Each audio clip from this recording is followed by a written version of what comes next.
He has convictions in May of 2019, May of 2023. He had the offense, which is now a conviction, in November of 2025 in Lebanon Municipal Court that occurred days after being arraigned, in this case, in the lower court, where he was given no bond and was walked in on the warrant.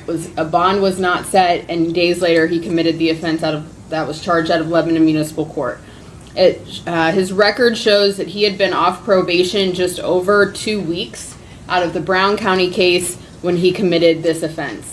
I think the statements made in the pre-sentence investigation show a complete lack of accountability on his part, taking responsibility for his conduct. And based on all of that, the state would be asking for the maximum period of incarceration. The court is not required to impose community control in this case, and I believe the defendant's history shows that he is not amenable or appropriate for community control. Additionally, if the court were to find that community control is appropriate, we would ask that he have a no contact order with the South Lebanon Starbucks so that the victim can go to work and have some peace of mind. Additionally, in further looking at the jail time credit, I believe he is entitled to 4 days of jail time credit in this case. He walked in on the warrant and was given no bond no bond was set in the Warren County Court, and he was never taken into custody. He was arrested on November 2nd for the Lebanon Municipal Court case. At his arraignment on November 21st in the Common Pleas Court after indictment, he was issued a cash bond out of this case, which he then posted and it was released on monitor on November 25th. And so he was not held on any bond related to this incident until November 21st of 2025. All right, thank you. Anything from probation? Nothing further, Your Honor. Mr. Ernst? Yes, Your Honor, I appreciate that. So I've been in pretty constant contact with Stefon since this happened. He did do jail time, whether there's credit or wherever it happened. It did create within him a change, Your Honor, and it's kind of as follows. If you recall, in this case, we did ask to modify his release to allow him to go to work. He is employed at PAX here in town, and he got with child support. He has a 7-year-old son that he's current on child support. They have worked with him to allow him to become employed, and he's current there. Some things that adversely affected him during this time, and particularly during the time he was incarcerated. Up till now, he's not been able to see his 7-year-old son, and his mother of his child is not against him. She's not filed anything. He has been without now for 4 months. The ability to participate in the sports that he was doing before this happened. He's become involved as he's able to with Faith Building Church here up by the Y. He's really stressed to me a need to further that with being able to go to church to develop the community. He's researched these things. He has, throughout this event and what's happened here, there has been a change that he has stressed repeatedly. He will engage in counseling. Those 4 things, I think, are something that's different than what's happened to him before, where he has made a decision in his mind that he needs to address this and will follow any recommendations you make. This has had a deprivation of his ability to help raise his son. That hurts. We respect everything that's been said to you today. I think his reaction right now is that he's sorry for what's happened. He'll tell you. But he has made some changes, and he's tried to be as responsible as he could with these other things that he realizes he's jeopardized right now. Therefore, we're hoping you'll give him a chance to show you that he can address this. And I believe he supports me in what I just told you. Is that right, Stefon? Yes, sir.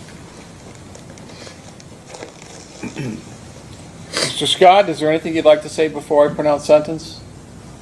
I just would like to say I'm sorry. I've been trying to change. I haven't been able to go back to church, and I think that I just been every night I think about this. It's always on my mind. I know the pain that I caused. I just want to make it right. And I'm so sorry. The court has considered anything else? I'm sorry, I didn't mean to interrupt you. I don't want to continue to live a life of sin. I'm better than that. I know I am. I haven't seen my son in 4 months, but the consequences of my actions. I just want to make things right and be there for my son. And I just don't want to let any more people down. The court has considered the statements made here today, the pre-sentence investigation, the purposes and the principles of sentencing, the relevant seriousness and recidivism factors. Mr. Scott, I read the statement that you gave during your pre-sentence investigation. Do you want to explain that to me? I'm sorry, sir. The written statement that you provided to court services during your pre-sentence investigation. I want you to reconcile that, what you said in that statement to me, to what you're saying now. Yes, sir. I have a bad case of eczema. I'm not blaming it on eczema. It was my actions. I took the food and I immediately left. I was embarrassed. My face was plastered all over Facebook and Instagram. Again, I don't understand what the eczema has that you've been caught. I just wonder how many times that you've done it and the person was too embarrassed to even come forward to the person that you claim to be now standing before me. You need to reconcile that to me because right now my mind's going, well, this is the fourth time you've been caught. I'm guessing you've done it, people that drive drunk and get caught. And that's not the first time they did it. It's the first time they get caught. People stealing. It's never, you don't get caught every time you do something. So you try to reconcile with what the person that you're trying to represent to me today, reconcile that with the person that is in this report. I'm trying to understand, like, what are you trying to... Well, you're trying to represent yourself that, that, hey, it's a wake-up call for me. Okay, I understand. I got the message, Judge. This will never happen again. It was. That's pretty hard to believe. No, sir, I understand what you're saying, sir. Okay, now I'm going to give you. I don't go to jail like that. I don't go to jail at all. When I got locked up for those 24 days, I've seen so many things. I was already a believer, but when I went into jail, the people that surrounded me with, the people that I've seen in church, the famous people that came and talked to us, gave me cards and little things that I could take with me on the outside to keep it together when I'm on the outside. So while I was in there, I formed prayer groups every night.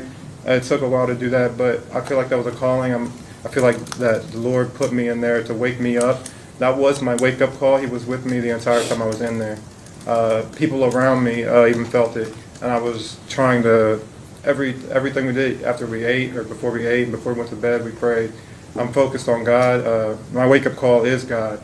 Lord, I don't want to live a life of sin anymore, going down a path of nowhere. I know I'm better than that. I know what my calling is. I feel His presence, and this isn't. I've always been a believer, but I feel like He's put me in that position to where I could only turn to Him. Have you ever undergone any type of counseling? When I was in school as a kid with ADHD, but that's about it. I was talking to the therapist in probation, not a therapist, but the woman who does the packet with me. She's told me about people and solutions that I said I was interested in, because she recommended me to do counseling, and I thought that was a good idea. And you've engaged in that counseling? I'm sorry. Yes, online, yes, but I didn't have a job because I didn't have work release, so I'd have to pay for it. But I did do 4 classes online. I talked to people at Talbot House. They said they're willing to take me after my situation. This has been now almost 6 years since your first conviction. You had one in 2019, one in 2023, and then one since this case started. You got another conviction for the same type of behavior. Why wasn't counseling something that you sought? If you know you have a mental health problem, again, whether that's it is a recognized under the DSM-5 mental health disorder, but why wasn't counseling sought earlier? I've never had anybody to talk to. When I talked to probation, the woman who talked to me put me in the right direction.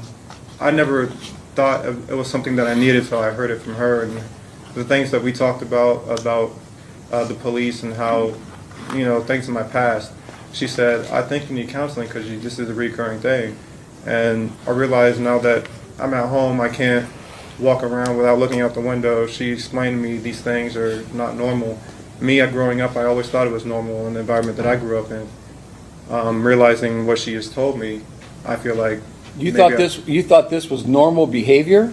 No, when I like the things that we talked about, like when I walk around in my house, I have to peek out the window or just do things that normal people don't do.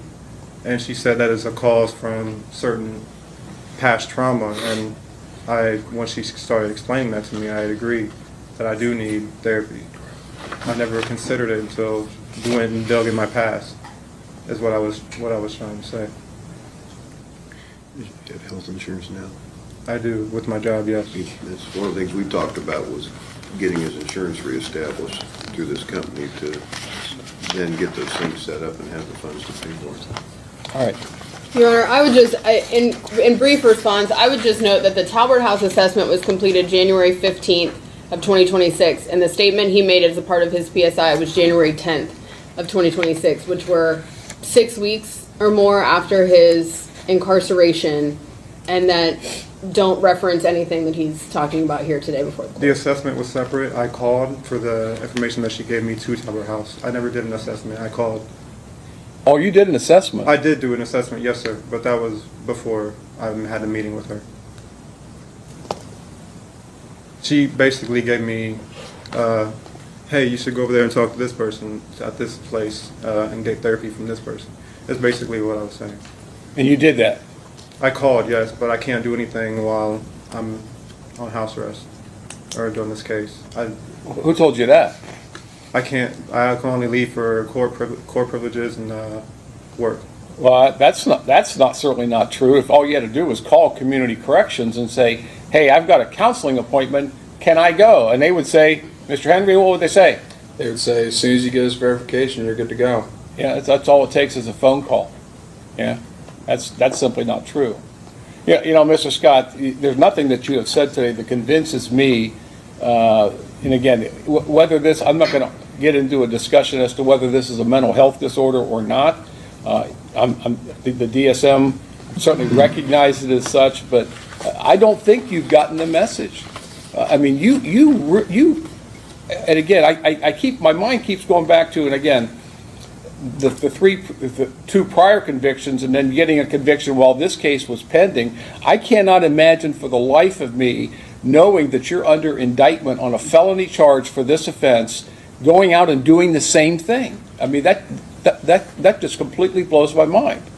I'm going to make a finding today, sir, based upon the information I have, that you are not amenable to community control and that prison is now necessary to fulfill the purposes and principles of sentencing, primarily punishment and deterrence.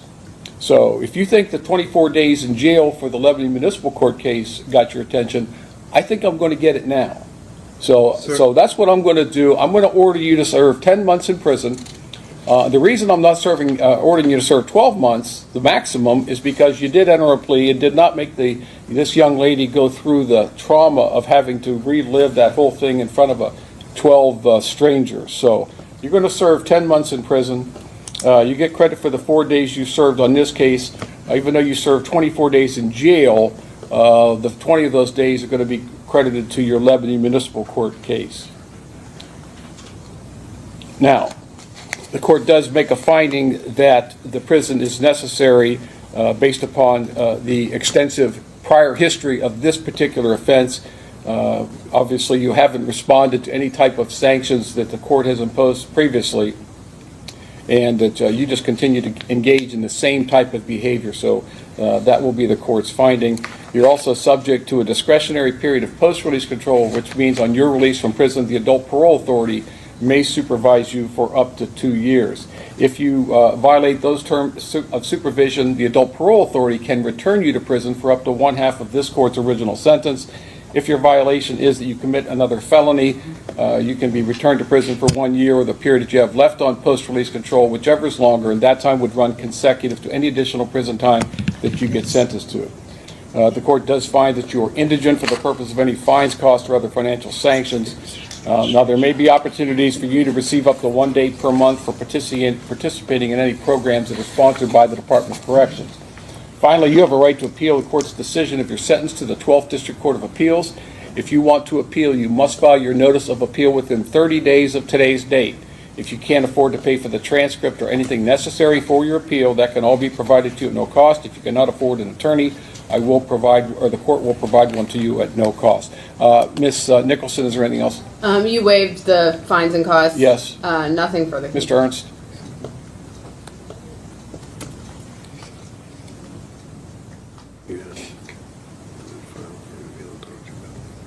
No, Your Honor. All right, this time, Mr. Scott, your bond is revoked. You are now remanded into the custody of the Warren County Sheriff's Office for transport to the Department of Corrections. This time, there's a couple of deputies standing behind you.